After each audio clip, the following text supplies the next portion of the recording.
comment accéder à la délivrance totale.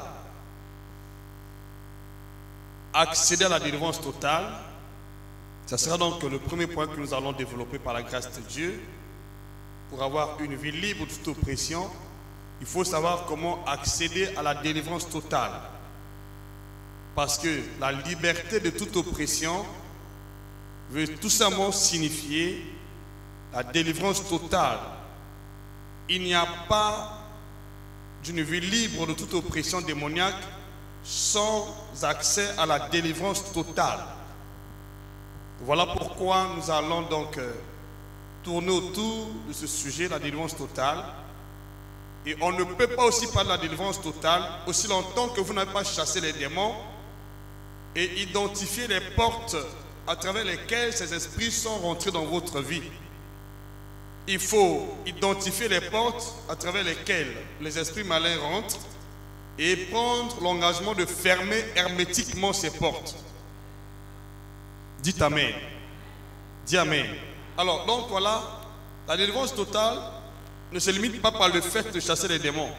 Il s'agit plutôt d'une action combinée qui consiste à chasser les démons, mais aussi à identifier les portes à travers lesquelles ils rentrent et les fermer hermétiquement. Il faut identifier les portes auxquelles les démons rentrent dans la vie. Tant que vous n'avez pas chassé les démons et vous n'avez pas identifié les portes à travers lesquelles les démons sont rentrés, prendre l'engagement de les fermer, ils vont toujours être là. Je veux entendre ton amen. Je veux ton amen. Donc pour parler de la délivrance totale, la première des choses, il faut chasser les démons. La deuxième chose, il faut identifier les portes à travers lesquelles les démons rentrent. Et la troisième, il faut fermer hermétiquement ces portes. Ce sont des points essentiels qui feront que ta délivrance soit totale. Il n'y a pas de délivrance totale lorsqu'on se limite par l'action de chasser les démons ou par l'action d'identifier les portes sans les fermer. Pour qu'il y ait délivrance totale, il faut premièrement chasser les esprits impurs qui sont à l'origine de l'oppression. Et deuxièmement, il faut identifier les portes à travers lesquelles ces esprits rentrent dans la vie des gens. Et troisièmement, vous devrez fermer hermétiquement ces portes. Si vous limitez la délivrance par le fait de chasser les démons, vous aurez toujours les oppressions qui vont continuer. Et j'espère que ce que nous allons lire dans la Bible aujourd'hui par la grâce de Dieu. Donc le fait n'est pas seulement de chasser les démons, comme nous assistons dans beaucoup de cas, on chasse les démons, mais le peuple est toujours sous l'oppression. La servitude continue, les maux continuent, les maladies continuent, la souffrance continue, l'activité des démons est toujours intense, parce qu'on n'a certainement pas pris soin d'identifier les portes à travers lesquelles les démons rentrent et de les fermer. Vous pouvez chasser les démons, mais vous ne les avez pas liés, vous n'avez pas fermé les portes, ils vont revenir. Je veux entendre ton amen. Je veux ton amen. Je veux ton amen. Matthieu chapitre 12. Nous allons lire ce que le Seigneur Jésus a dit à ce sujet. Qu'est-ce qui se passe lorsqu'un esprit malin est chassé? Quand l'esprit malin sort d'une personne, que se passe-t-il? Est-ce qu'il est vaincu? Chasser les démons ne signifie pas vaincre les démons. Ce sont les esprits. Tu peux les chasser bien sûr, mais tu ne les as pas vaincus. Tu n'as pas mis fin à l'oppression. C'est pourquoi beaucoup de chrétiens qui ont chassé les démons aujourd'hui, demain reviennent dans la même oppression. Demain reviennent dans la même situation. Un mois plus tard, ils reviennent dans la même condition. Et je dis souvent, je n'ai pas envie de prier pour ce tel cas. Parce que je sais ce qui se passe logiquement. La meilleure façon, je le dis, pour se préserver des esprits impurs, Il faut avoir la connaissance comment procéder à maintenir la délivrance totale.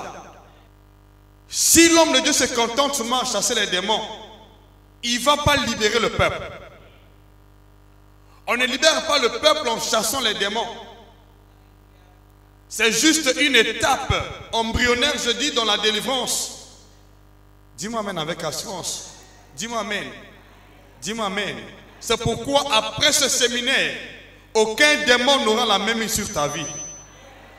Aucun esprit ne pourra rester longtemps dans ta vie. Aucun esprit ne pourra plus avoir l'accès dans ta vie. J'entends ton amen. Dis-moi amen avec assurance. Tu peux chasser un démon, mais tu ne lui as pas refusé l'accès. L'important, c'est de chasser les démons et aussi de leur refuser l'accès. Alléluia. Matthieu chapitre 12, verset 43-45. Je vais lire au nom de Jésus-Christ. Lorsque l'esprit impur est sorti d'un homme, il va par des lieux arides, cherchant du repos. Il n'en trouve point. Verset 44. Alors il s'est dit, je retourné dans ma maison d'où je suis sorti. Dis-moi amen. Et quand il arrive, il trouve la maison vide, balayée et ornée. Il s'en va. Il se dit, je repars dans la maison où je suis sorti. Mais beaucoup de gens ne savent pas que lorsque le démon est chassé, il revient par la suite. C'est pourquoi ceux qui ont vu chasser les démons dans leur vie et qui n'ont pas pris le temps de rester dans la présence de Dieu retombent dans le même piège, retombent dans les mêmes oppressions. Et l'oppression va devenir encore plus ardue, plus solide. Parce que vous ne connaissez pas qu'est-ce qui se passe logiquement après avoir chassé un démon. C'est le Seigneur Jésus qui parle. Lui, le chef et le consommateur de notre foi. Il nous instruit au sujet de ce qui se passe lorsque nous chassons les démons. Il instruit les apôtres. Il instruit son peuple que nous sommes. Il instruit ses ouvriers. Parce que personne ne connaissait cette vérité. Nous étions tous ignorants de ce qui se passe après avoir chassé les démons. On pensait que les démons allaient pour le bon. Or, Jésus voyait à chaque fois qu'il chassait les démons, les mêmes démons revenir. Mais c'est pourquoi il a pris tout son temps pour instruire les apôtres, afin qu'ils ne tombent plus dans le même piège. J'entends ton amen. Il faut avoir ça dans ta pensée, que lorsque l'esprit malin est sorti d'une personne, il ne peut pas rester longtemps dans ces lieux arides. Il va toujours revenir. Dis-moi amen. Il faut avoir ça dans ta pensée. Tant que tu n'as pas cette conscience, je vous le dis sincèrement, on va chasser le démon aujourd'hui, mais demain il revient. On chasse le démon aujourd'hui, après demain il revient. Dis-moi amen avec assurance. Et quand il revient, ta condition sera plus précaire qu'avant. C'est pourquoi nous voyons beaucoup de gens souffrir des mêmes morts plusieurs reprises, mais parfois avec une amplitude plus élevée. Parce qu'on n'a pas pris le temps. On n'a pas compris comment cela se passe. Et nombreux qui ont assisté aux croisades des hommes de Dieu, après avoir vu partir les esprits impurs, il revient à la maison, il repart dans sa coutume, dans sa tradition, ses habitudes, alors la maladie revient. Faut commencer à raisonner, certainement ce n'était pas un bon miracle. Il faut prendre soin de ce que Dieu dit, de ce que Dieu a fait dans ta vie. Nous avons vu les paralytiques qui marchaient. Mais après le départ de l'homme de Dieu, la paralysie revient, l'infirmité revient. Pourquoi ça revenait? Il y a aujourd'hui beaucoup de gens qui ont reçu la guérison de l'église, la délivrance, mais qui se sont éclipsés, qui ne sont plus présents dans la communion fraternelle. Mais moi je sais, en mon âme et conscience, que les jours à venir, ce qui était pour eux une délivrance reviendra pour la seconde fois un cauchemar. Parce que quand un esprit sort, il n'a pas de repos dans le lieu qu'il va. Parce que le corps humain est le lieu le plus propice qu'un esprit peut peut abriter. En dehors de nos corps, je le dis, les esprits n'ont pas une bonne vie ailleurs que dans le corps humain. Ils n'ont pas l'accès, je peux dire, de faire toutes leurs activités aussi longtemps qu'ils ne sont pas dans le corps humain. C'est pourquoi les démons aiment les corps humains que les animaux, les poissons, que les arbres. Parce que le corps humain est pour un démon un lieu idéal, un lieu typique qui peut étendre ses activités maléfiques. Tant qu'on ne comprend pas ces vérités, on reçoit la délivrance aujourd'hui, demain ça revient. C'est pourquoi le Seigneur a pris tout son temps pour expliquer aux apôtres ce qui se passe. Parce que certainement aussi, je dis, se posaient la question, mais pourquoi hier on a vu tel paralytique marcher, aujourd'hui il revient dans la même condition. On a vu cet aveugle témoigner, aujourd'hui il est devenu encore aveugle. Pourquoi c'est la même chose? C'est ce qui se passe aujourd'hui dans les églises. Il y a des gens qui ont témoigné la guérison. Je t'ai guéri du cancer. Je t'ai guéri de la prostate. Je t'ai guéri du sida. Je t'ai guéri de telle ou telle maladie. Mais quelques jours plus tard, tu vois la personne sombrer dans la même maladie, dans la même situation, qui devient de plus en plus complexe et compliquée. Parce qu'on n'a certainement pas pris soin. On n'a pas certainement pris soin de maintenir nos portes fermées ou d'identifier nos portes. Dis-moi amen avec joie.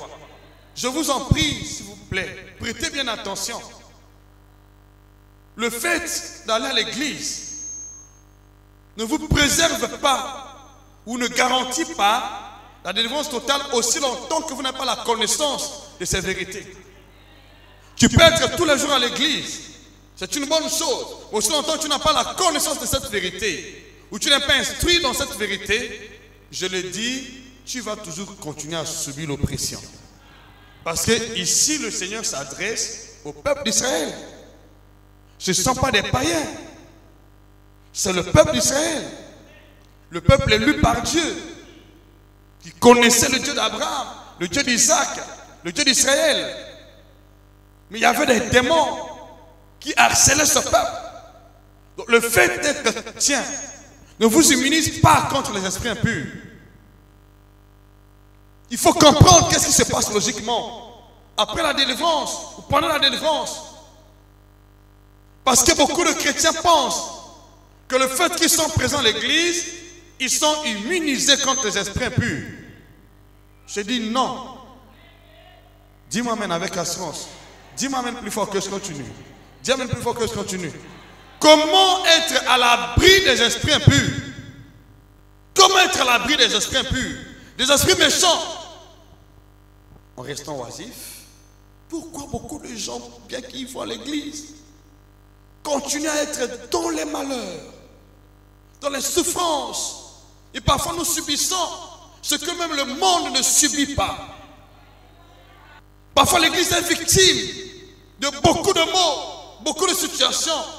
Certains n'arrivent pas à s'en sortir parce qu'ils n'ont pas compris la vérité. Et souvent la personne que nous accusons, c'est l'homme de Dieu ou c'est Dieu. Mais je veux que tu comprennes aujourd'hui que Dieu n'est pas responsable de ce que tu subis. Ce n'est pas aussi l'homme de Dieu. L'homme de Dieu a sa mission.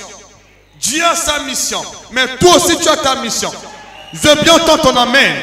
Je veux bien entendre ton amen. Prends ta responsabilité en main. Dis-moi amen avec assurance. Ma mission s'arrête à chasser les esprits dans votre vie. Je n'ai pas le pouvoir de fermer vos portes. Dis-moi amen.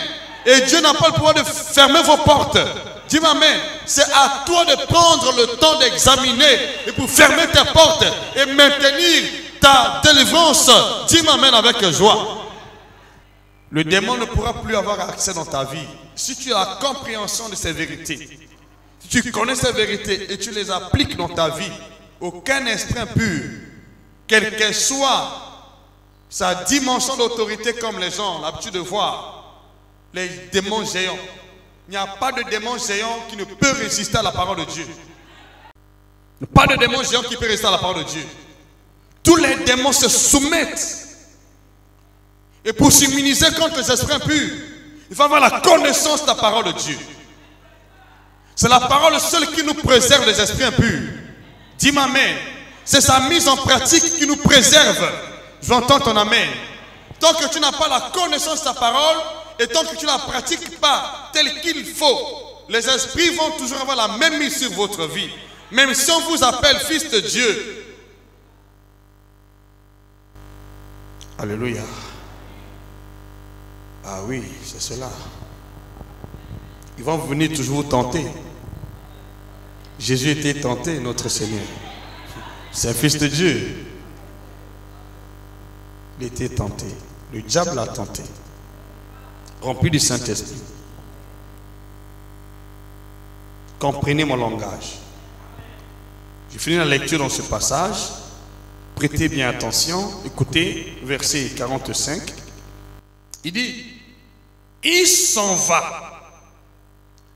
Donc voilà, l'esprit était chassé. Il est revenu faire le constat. Et après le constat, il s'est rendu compte que la maison était balayée, ornée et arrosée. Mais elle est vide. L'esprit a fait le constat. Il y a bien des gens qui sont contrôlés par les esprits malins. Et je peux vous dire une chose. Beaucoup de croyants sont contrôlés par les esprits malins. Cet esprit avait le contrôle de la vie de cette personne. Parce que lorsqu'on parle de la maison ici, on ne fait pas allusion à une église telle qu'elle est là bâtie. On parle de la vie d'une personne. La maison dont il est question ici est la vie d'une personne. J'entends ton amen. Ce n'est pas une maison ou un lieu de notre habitation. Non, il s'agit de la vie d'une personne ici. Dis-moi amen. Voilà, donc l'esprit avait le contrôle sur la vie d'une personne. Et je peux vous dire, les démons ont le contrôle sur la vie de beaucoup de personnes. Avant d'opprimer la personne, ils prennent d'abord le contrôle de la personne. Ils avaient le contrôle. Ils pouvaient voir ce qui était à l'intérieur comme à l'extérieur. Ils avaient l'accès libre. Ils pouvaient rentrer et sortir sans entrave, sans embûche, sans opposition. Le démon a constaté que la maison était balayée, arrosée, ornée et vide. Et qu'est-ce qu'il a fait? Il est allé chercher 7 autres esprits plus puissants que lui. Ils sont revenus s'installer dans la maison. Vous voyez, toutes ces manœuvres-là, l'intéressé ne connaît pas qu'est-ce qui se passe. Il n'a pris aucune précaution pour se protéger des esprits malins. Dis-moi, mais il y a beaucoup de choses qui se passent dans la vie de beaucoup de gens ici. Et parfois, l'homme de Dieu peut attirer ton attention. Il peut interpeller ta conscience. Mais, tant que tu ne prends pas l'engagement de pratiquer la parole telle qu'elle est prêchée, vous n'aurez pas le secours divin. Je vous pose la question. Où était Dieu pendant toutes ces manœuvres? Est-ce que Dieu ne voyait pas ce qui... Est-ce que Jésus ne connaissait pas ce qui se passe? Alors, je vois ici que Dieu a sa part de responsabilité. Nous avons aussi notre part de responsabilité. Je suis d'accord avec moi, dis amen. Ne continue pas à blâmer Dieu après avoir chassé le démon. Si Dieu n'est pas avec toi, aucun démon ne peut quitter ton corps. Pour que les démons quittent, c'est que Dieu vous a prêté main forte. Dis-moi amen. Mais une chose est vraie. Il ne viendra pas fermer les portes à votre place. Lisez bien ce passage, vous allez comprendre la profondeur de ce qui se passe logiquement lorsque l'esprit malin sortit d'une personne. Il est bien parti, mais il n'est pas resté là-bas longtemps. Il dit, je repars dans ma maison d'où je suis sorti. Et quand il vient, il fait le constat. Ma maison est déjà balayée. Ma maison est ornée. Ma maison est arrosée. Mais une chose, elle est toujours vide. Le démon fait le contrôle. Ça pourra faire extrêmement attention. Lorsqu'on a chassé un démon dans ta vie, quelles sont les précautions à prendre? Si tu ne prends pas les précautions, je le dis, il va revenir. Il va s'installer de nouveau. Alléluia. Dis-moi amen. Je reprends la lecture ici. Parce que la base, le fondement de ce séminaire se trouve dans ce passage. Que se passe-t-il logiquement? Je peux chasser les démons comme j'ai l'habitude de le faire par la grâce de Dieu. Mais aussi longtemps que vous n'avez pas la connaissance de ces vérités, je ne vous rendrai pas service. Pour que vous soyez à l'abri, lorsqu'on a chassé les démons, il doit y avoir une suite. Et quelle est la suite de l'opération? Qu'est-ce qu'il faut faire par la suite? Ne te limite pas seulement à chasser les démons. Ils vont revenir. Ils reviennent. Ils s'installent de nouveau. Dis-moi amen. Je dis, je reprends bien la lecture. Je veux que tu t'imprègnes bien de cette parole. Que tu comprennes bien qu'est-ce qui se passe logiquement. Prends bien soin d'écouter, même à la maison. Relis ce verset, médite sur ce passage pour comprendre qu'est-ce qui se passe logiquement. Et si je vois que les démons le contrôlent beaucoup de gens, sur beaucoup de vies, mais ils ne sont pas d'une personne. On ne sait pas combien de personnes étaient délivrées ce jour-là. On ne sait pas combien de personnes étaient libérées des démons. Donc je peux dire que si c'était 1000, les 1000 subissent le même sort. S'ils sont 1 million, les 1 million subissent le même traitement. J'entends ton amen. Je veux ton amen. Prends bien soin de toi-même. Le pasteur a des responsabilités limitées. Le pasteur a des responsabilités limitées. Ici c'est Jésus, le grand pasteur. Dis-moi amen.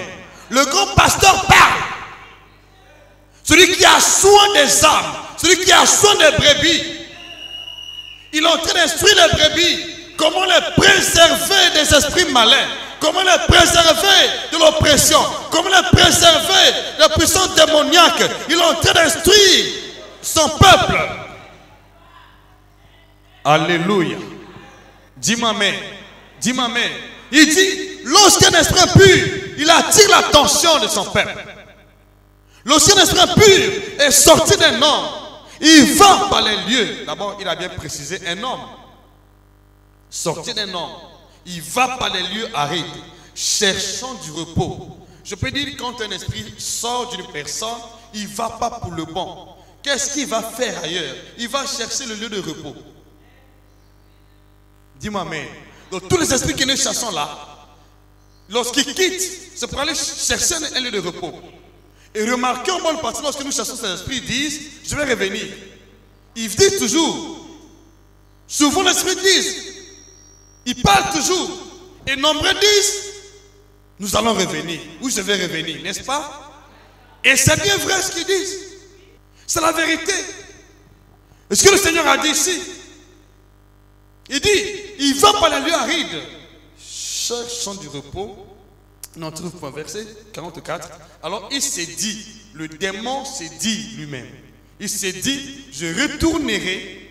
Ce n'est pas parce que tu as fait quelque chose de mauvais, pas parce que tu as commis encore de nouveau le péché. Non, il se décide de revenir. Pas parce que tu as commis des péchés. Tu peux avoir une vie sanctifiée, mais le démon va toujours se décider de venir. J'entends ton amen. Dis-moi amen. Ici, on n'a pas dit que la personne auquel on a veut chasser les démons, la personne auquel on veut chasser les démons, avait péché. Il n'a pas péché. Dis-moi amen. On n'a pas dit la personne auquel on veut chasser les démons a péché. Ou la personne vivait dans les souillures. Écoutez-moi s'il vous plaît. La Bible ne dit pas que la personne auquel on veut chasser les démons vivait dans les souillures ou menait une mauvaise vie. Le démon ne viendra pas parce que tu es en train de mener une mauvaise vie. Mais comment le diable s'est approché de Jésus? Les démons viennent éventuellement parce qu'ils savent que le corps humain est un lieu idéal pour leurs actions. Que Que tu sois saint ou pas, ils vont venir là, chercher à s'installer. Il faut prendre bien soin de ta vie. Je veux bien entendre ton amen. Je veux très bien entendre ton amen. Et le Seigneur précise, quand le démon est venu, il a vu la maison balayée, ornée, arrosée, mais elle était vide. La maison n'était pas souillée. Il n'y avait pas de tas d'ordures, des tas d'immondices dans la maison. Elle était au contraire balayée, arrosée, bien propre. Mais le démon s'est installé. Bien que la maison soit balayée, ornée, arrosée, le démon s'est installé. Posez-vous la question, pourquoi s'est-il installé? Comment il a pu s'installer? Pose la question, est-ce que c'est à cause du péché de cette personne? Souvent nous disons, tu sais, ce sont tes péchés qui ont ramené. Mais quel genre de péché? Quel genre de péché? La maison était balayée, ornée, arrosée. Mais le démon s'est installé. Tu sais, je vais à l'église tous les jours. Je prie chaque jour. Aussi longtemps que tu n'as pas identifié les portes, tu vas subir l'oppression. Dis-moi amen ici. À partir d'aujourd'hui, l'oppression s'arrête dans ta vie. Je veux très bien entendre ton amen. L'oppression va s'arrêter pour toujours. Je veux très bien entendre ton amen. Tu peux mener une vie de sanctification, une vie de sainteté. Mais aussi longtemps que tu n'as pas pris le soin de fermer tes portes, tu seras exposé. Alléluia. On va voir le cas de beaucoup de serviteurs de Dieu dans la Bible qui étaient des hommes de Dieu. Ouais. Mais ils étaient sous l'oppression. Le fait n'est pas d'être homme de Dieu. Il y a des hommes de Dieu qui subissent l'oppression. Ils chassent les démons, mais ils sont sous l'oppression. Ils se posent la question, Seigneur, j'ai tout abandonné. J'ai abandonné l'alcool, j'ai abandonné ceci. Pourquoi encore ceci ou cela dans ma vie? Alléluia. Oh, dis-moi amen. Le temps est arrivé que le Seigneur te mette au large des démons, les puissances occultes. Tu ne seras plus jamais à la merci des démons. Quelle que soit leur force, quelles que soient leurs activités, quelles que soient leurs actions, tu ne seras plus jamais sous l'autorité ou l'emprise des démons. Dieu te mettre au large, il va t'élever, il va t'établir au-dessus de la puissance de ténèbres, au nom puissant de Jésus. Je veux ton amen ici. Je veux très bien ton amen. C'est important de comprendre ces vérités. Beaucoup de gens raisonnent en termes de sanctification. Tu sais, je fais plus ceci, je fais plus cela. Ça fait des années que j'ai abandonné. Mais oui, as-tu fermé les portes? Jérémie dit, écoutez, attends, je vais lire un verset ici dans le livre de Jérémie. C'est le capital. Tu peux écouter la parole de Dieu, tu peux tout faire, mais n'oublie pas qu'il y a des portes qui peuvent être ouvertes. Des portes peuvent être ouvertes. Des portes peuvent être ouvertes. Je veux ton amen. À travers ce verset, vous allez comprendre beaucoup de choses. Dieu s'est décidé de t'accorder une délivrance totale. Je veux entendre ton amen. Tu ne seras plus jamais sous l'oppression des démons. Je veux ton amen ici.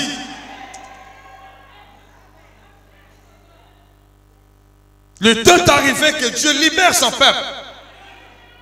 Que le chemin de la gloire puisse vivre au-delà des souffrances, des oppressions démoniaques. Dis-moi amen avec joie. La Bible dit dans Jérémie chapitre 15. Alléluia. C'est le prophète Jérémie qui parle. Il était dans un état d'angoisse. Un prophète de Dieu. Il était sous le taux des douleurs. Sa plaie était douloureuse. Sa situation était précaire. Un prophète de Dieu. Il commence à prier Dieu. Il dit, au verset 15, il dit ceci. Tu sais tout, ô Éternel. Souviens-toi de moi.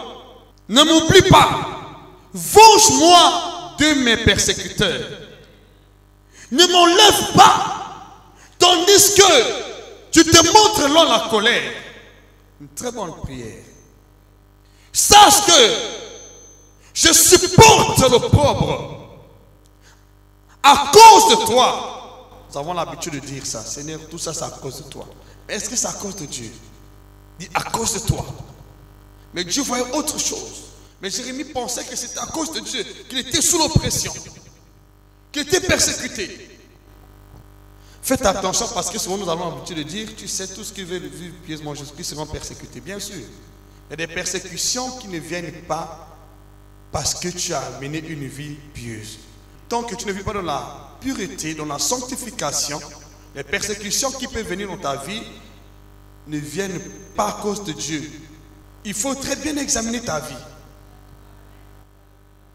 Beaucoup de chrétiens raisonnent en termes de persécution. Ils disent, tu sais, je suis chrétien. C'est pourquoi je subis telle épreuve. Je subis ceci ou cela. Non. La persécution, c'est pour ceux qui mènent une vie pieuse. Tant que ta vie n'est pas pieuse, toute persécution que tu peux subir vient à cause de ton état de péché.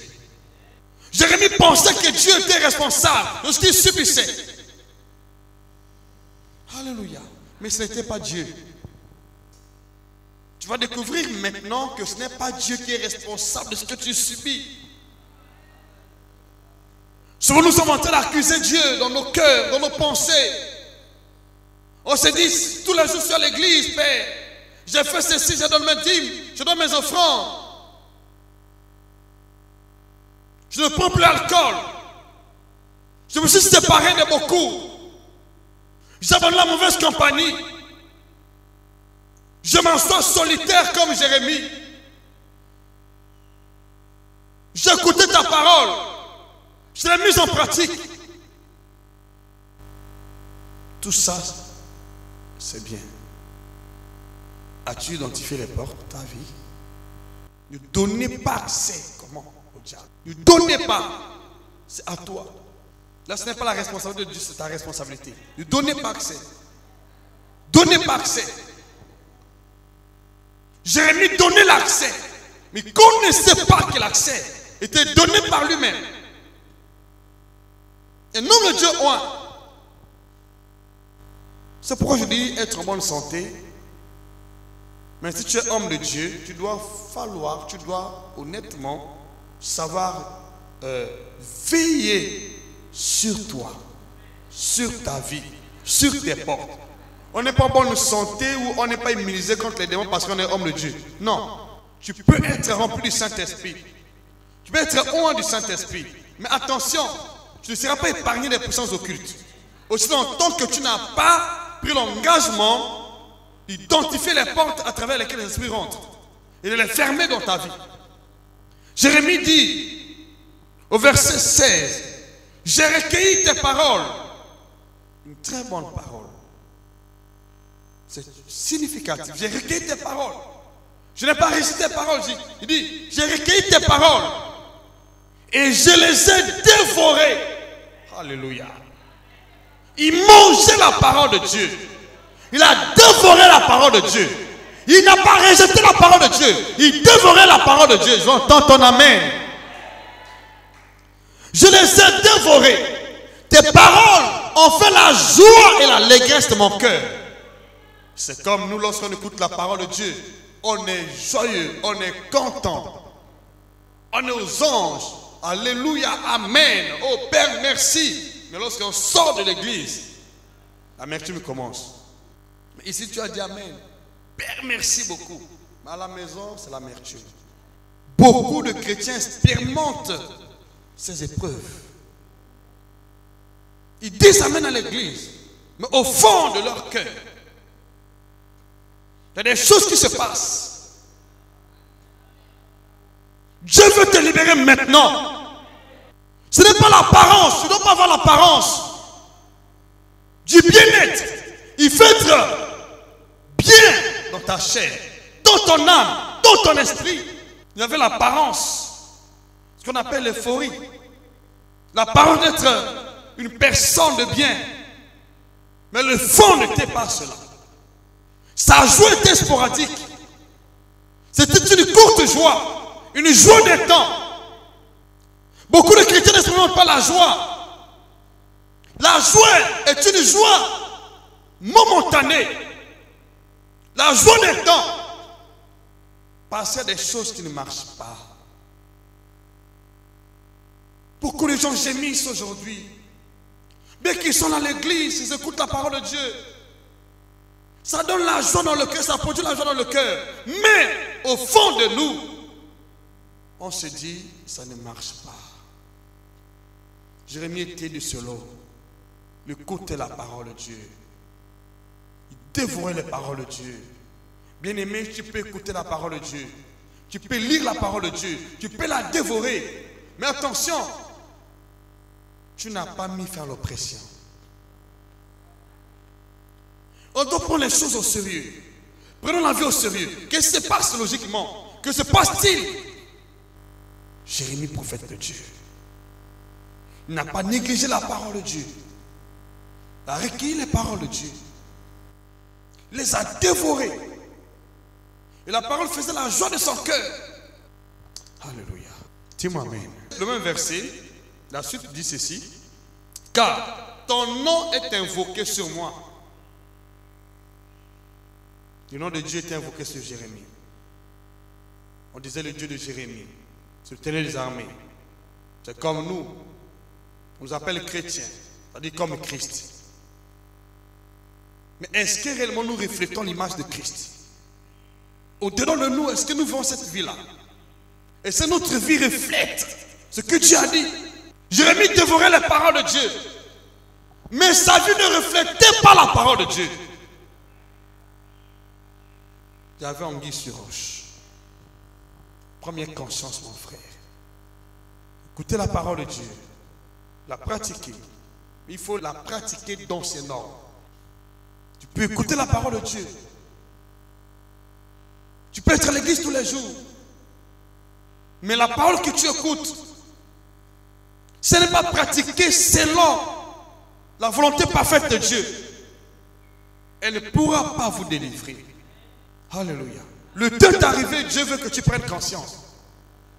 Ça fait combien de temps que tu écoutes la parole de Dieu? Parfois tu l'as pratiquée aussi pour un temps. Mais les choses continuaient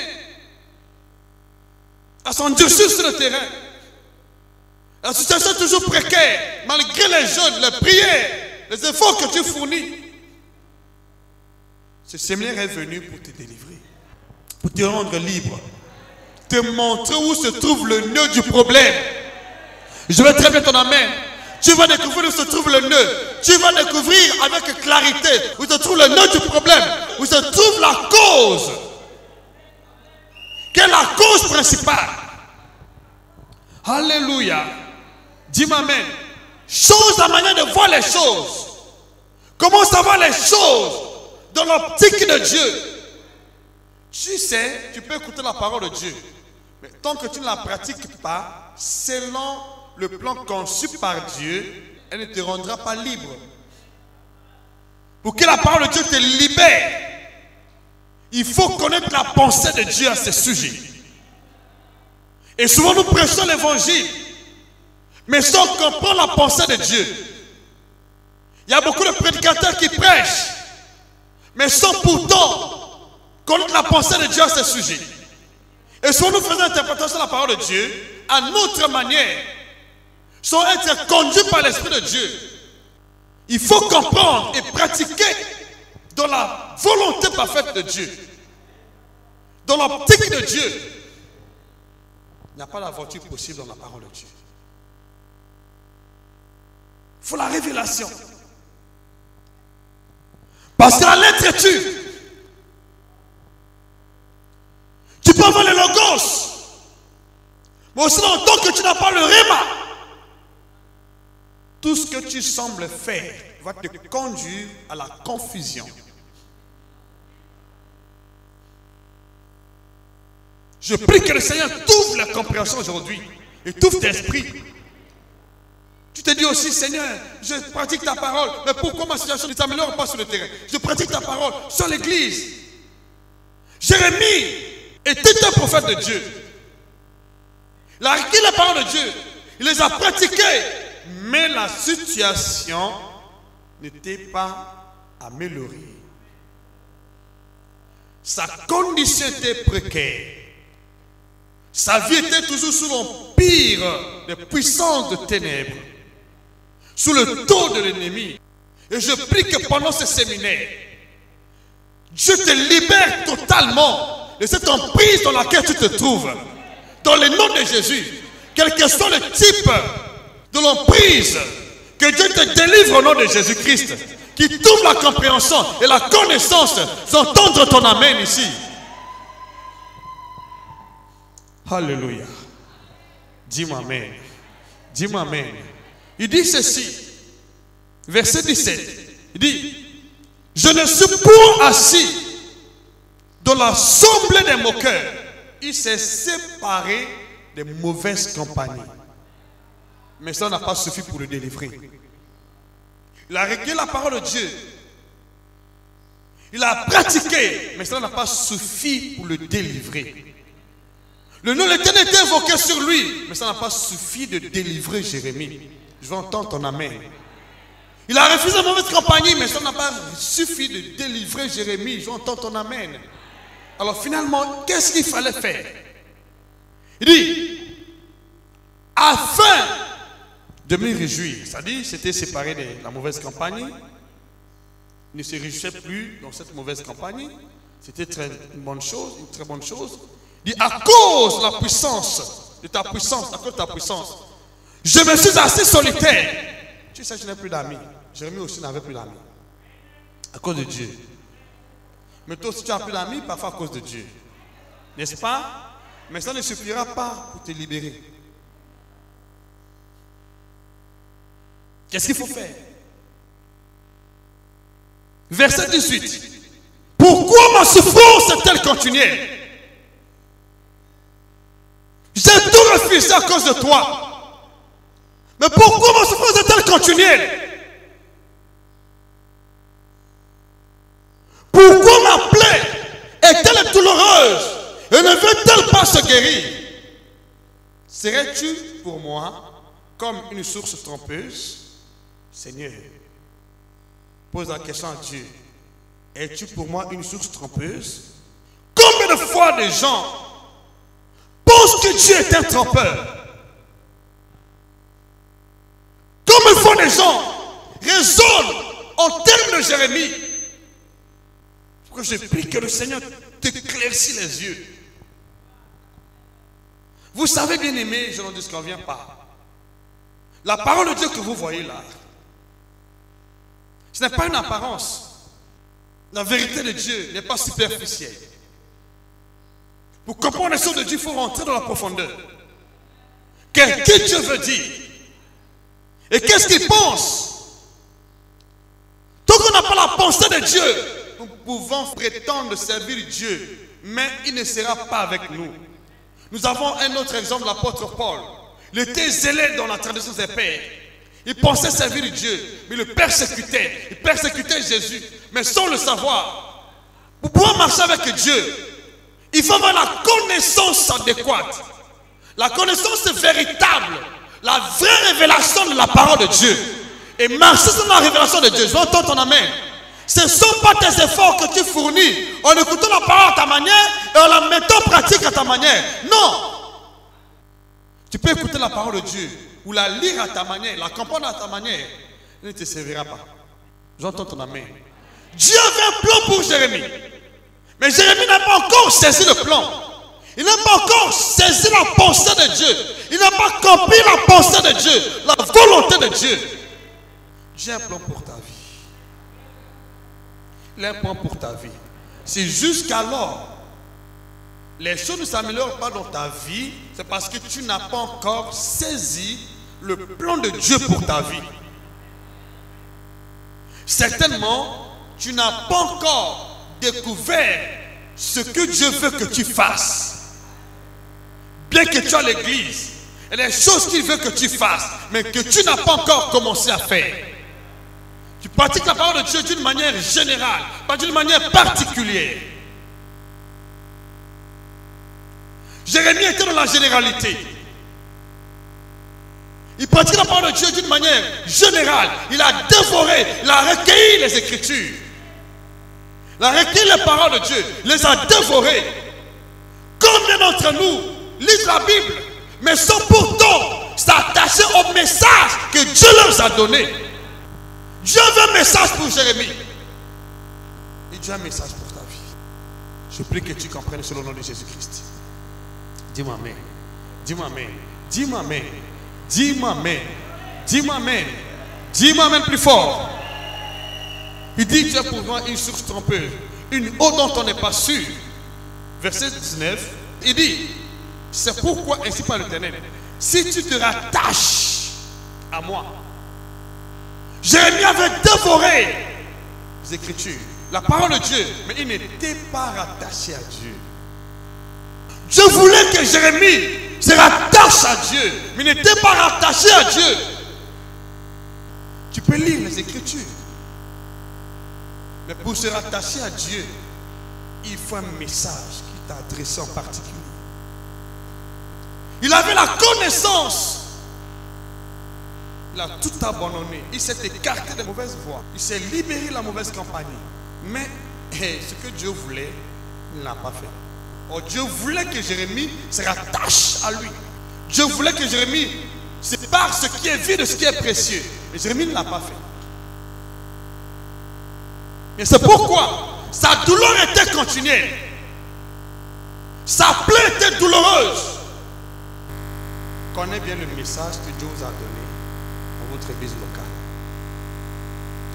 Remarquez dans la Bible, aujourd'hui, vous savez, tellement qu'il y a le libertinage spirituel, nous tombons sur tous les sites qui prêchent la parole de Dieu et nous voulons tout récolter. C'est bien. Mais qu'est-ce que Dieu t'a demandé de faire? Et le message que Dieu vous a donné.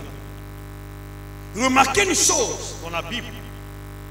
Nos prédécesseurs, les chrétiens de l'église primitive, ils persévéraient premièrement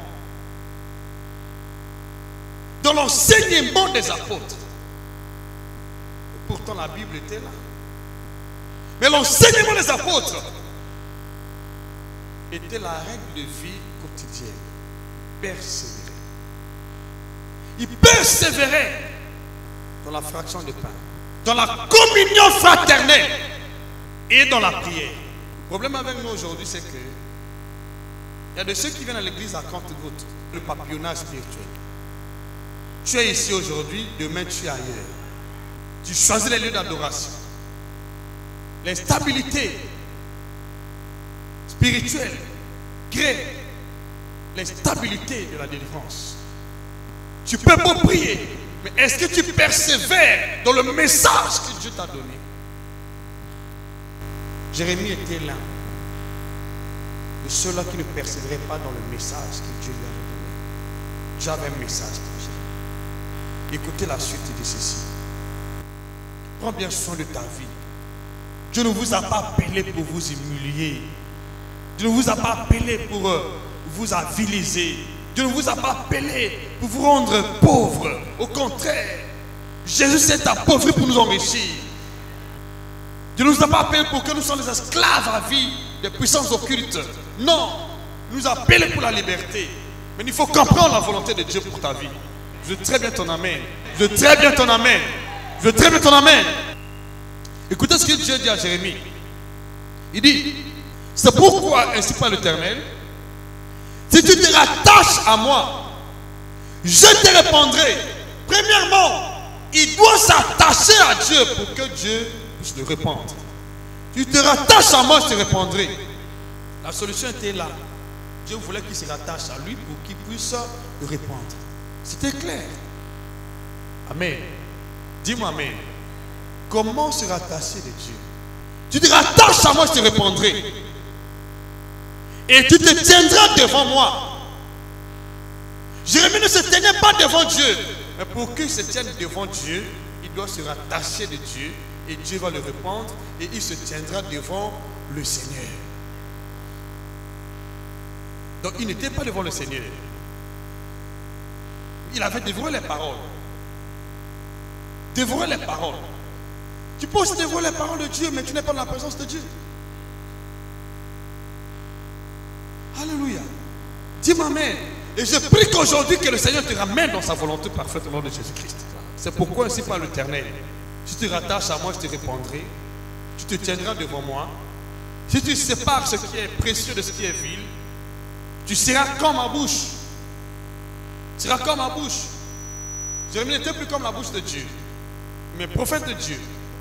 Ce que nous cherchons à l'église est la réponse de Dieu, est de se tenir devant Dieu, n'est-ce pas? Et d'être comme la bouche de Dieu. Et comment l'être? Il faut se rattacher de Dieu. Il faut séparer ce qui est vil de ce qui est précieux. Très bien. Alors, quelles sont les portes qui font rentrer ce qui est vil? Quelles sont les portes qui te détachent de Dieu? Qui a fait que Jérémie soit détaché de Dieu? Qui a fait que Jérémie puisse faire rentrer ce qui était vil dans sa vie? Il y avait des portes. Des portes ouvertes. Ce qui est vil est rentré et il était détaché de Dieu. Il n'était plus dans la présence de Dieu. Il y a quelque chose qui était rentré. À suivre. Tu es plus acclamé.